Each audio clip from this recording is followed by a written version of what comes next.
The Battleground polls are not looking good for camouflage. You can see here pretty important states, Arizona, Georgia, and North Carolina. Harris enjoyed a surge of contributions. Now, this is true. She's getting money out the wazoo, man. It's crazy where it's coming in. Senate Democrats are now worried that pollsters are once again undercounting the Trump vote and say that Harris and her slim lead in battleground states, especially in Pennsylvania, is cause for serious concern for the Democrats.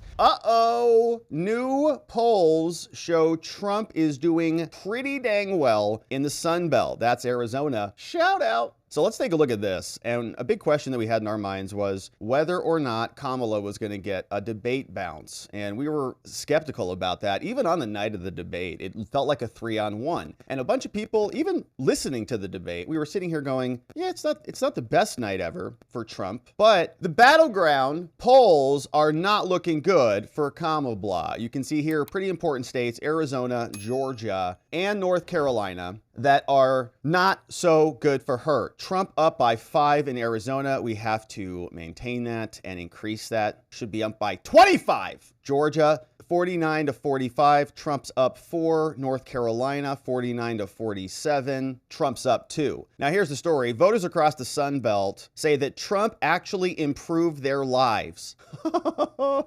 It's true. And they worry that Kamala Harris wouldn't do it, setting the stage for a very competitive contest. Now, the polls found that Trump has gained a lead in Arizona and in Georgia, 2 states that he lost, so-called, back to Joe Biden. Yeah, right.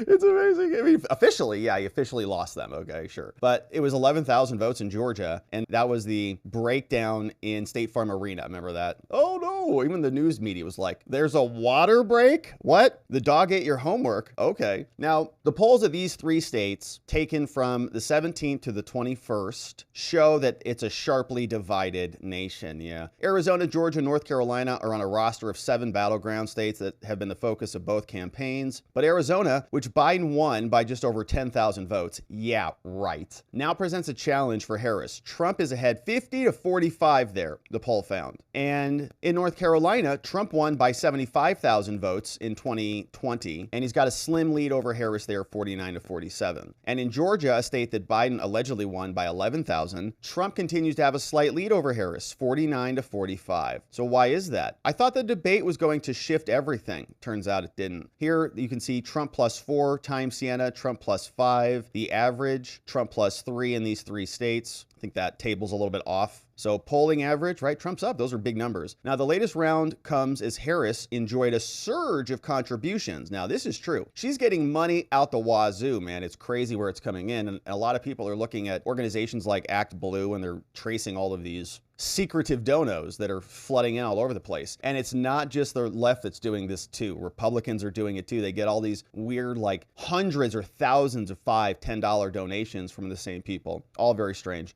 Anyways, while these 3 Sun Belts have drawn a great deal of attention, North Carolina and Georgia are essential to Trump's hopes of returning to the White House. Harris could win even while losing all 3 of the states, although that would be difficult. So look at this. The margin pre-debate versus the margin post-debate. This column was before the debate. This column on the left, before the debate. After the debate, Trump has increased his share. What the heck? Times Siena, Harris plus 5. Now it's Trump plus 5. Pre-margin, Harris was up by 5. It's been a 10-point swing because it was a dog pile against Trump at the debate, and everybody could feel it. It felt like a bunch of bullies were in charge. And that's not what they wanted. Very bad for them. For many undecided and unpersuadable voters, character was a pressing concern. Character.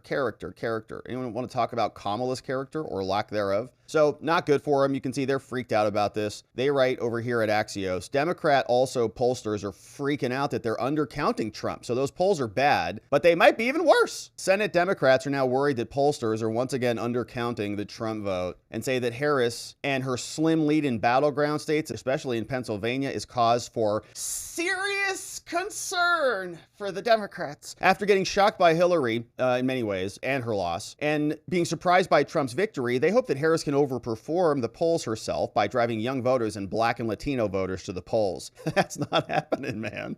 No, it's not happening. They're not able to cobble together the same coalitions that they're used to. Polling has been seriously damaged since 2016, they say, and that's one of the truths, is that Trump is is going to be tough in Pennsylvania. That's the absolute truth, says Fetterman. Democratic lawmakers are growing nervous that their party may once again feel lulled into a false sense of optimism. Oh, you mean joy? Whoa, what happened? What's happening? The joy is now evaporating and they're coming back down to reality. Welcome aboard. Showing Harris with small but consistent leads in the three crucial states, which is Michigan and Wisconsin and Pennsylvania. And I'm not happy with Michigan. I mean, we got Jocelyn Benson up there. Wisconsin was close in 2016, but Trump won that in 16, I'm pretty sure. So we need Wisconsin to come back over. Now, Senator Raphael Warnock, who represents Georgia, said it's impossible to know who's ahead. You know, we know this election is going to be close, he said. It's going to be close in the battleground states, including Georgia, which is why I'm doing everything I can to make sure we put Georgia in our column. But the only poll that matters is November 5th, right? Now, one Democratic senator who requested anonymity acknowledged both Clinton and Biden were doing better in the polls against Trump in 16 and 20 than Harris is right now. Ooh, they say that's ominous. There's no question that is concerning, but you're working as hard as you can to work no matter what. My sense is that there's a lot more you can do than we're already doing. I don't know, like what, shoot Trump in the head again? But Trump is within the margin of error in the most important battleground states. He has a history of outperforming the polling averages, which are rigged. Even these polls, right? Particularly in Midwestern states where his populist message appeals to blue-collar white voters. Yes, why, oh why, did the Teamsters vote for Trump by like 20, 30 points, whatever the numbers were? And their weak leaders didn't even make the endorsement official. Likewise, public polls showed Trump trailing Clinton by 3.5 and 7 points in Pennsylvania, but Trump ended up winning Pennsylvania. Political handicappers generally consider Pennsylvania 19 a key state for Harris. If she loses, she'd have to beat Trump in either Georgia or North Carolina, two states where GOP nominee is hanging on to slim leads. A New York Times Philadelphia Inquirer poll said Pennsylvania showed Harris with a 4-point lead over Trump in the state. But Republicans argued the poll undersampled Trump voters. Again, intentionally. They're trying to deflate people. They're called push polls. The challenge for the Harris campaign and other Democrats will be getting those newly registered voters to actually show up and vote.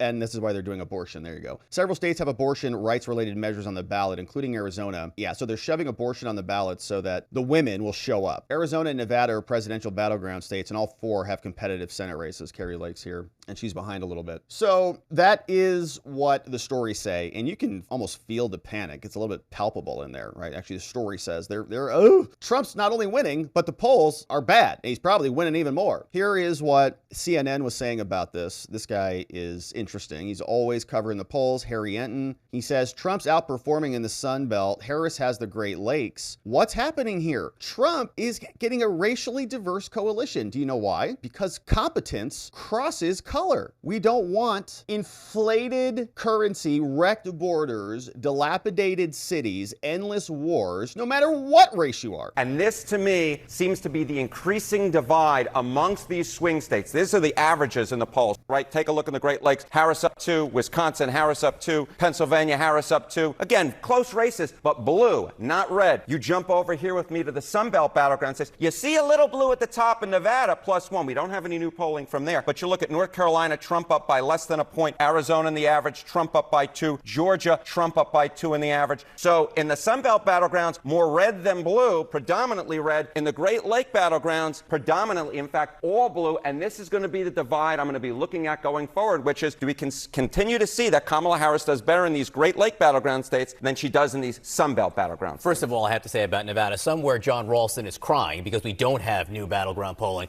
from Nevada. True, Shonda. But that said, why is there an explanation why Donald Trump is doing better here than here? Yeah, I think the big reason why is this, which is Trump's 2024 coalition is more diverse. All right, so this was among likely voters nationwide. Back in 2020, 81% of Donald Trump voters were white. Look at where we are today. It's just 77%. The non-white percentage jumps up from 16% to 20%. And if you know anything about those Sun Belt battleground states, is that they are more diverse than those Great Lake battleground states. In the Southwest, they're more Hispanic than they are nationwide. In the Southeast, in North Carolina and Georgia, they are more African American than they are nationwide, John. And I think the real question here is, what does this mean for the electoral map? Because that's what we're all interested in. And it is, look, folks, it's just as tight as it can possibly be. Because if the polls are exactly right, yes, Kamala Harris carries these Great Lake battleground states, but of course, Donald Trump carries North Carolina, Georgia, and Arizona, and that leads to 276 electoral votes for Kamala Harris to 262 for Donald Trump. But that is only if the polls are exactly right. You saw back in slide 2 how close these states are. The bottom line is we're just going to continue to mention this over and over and over again.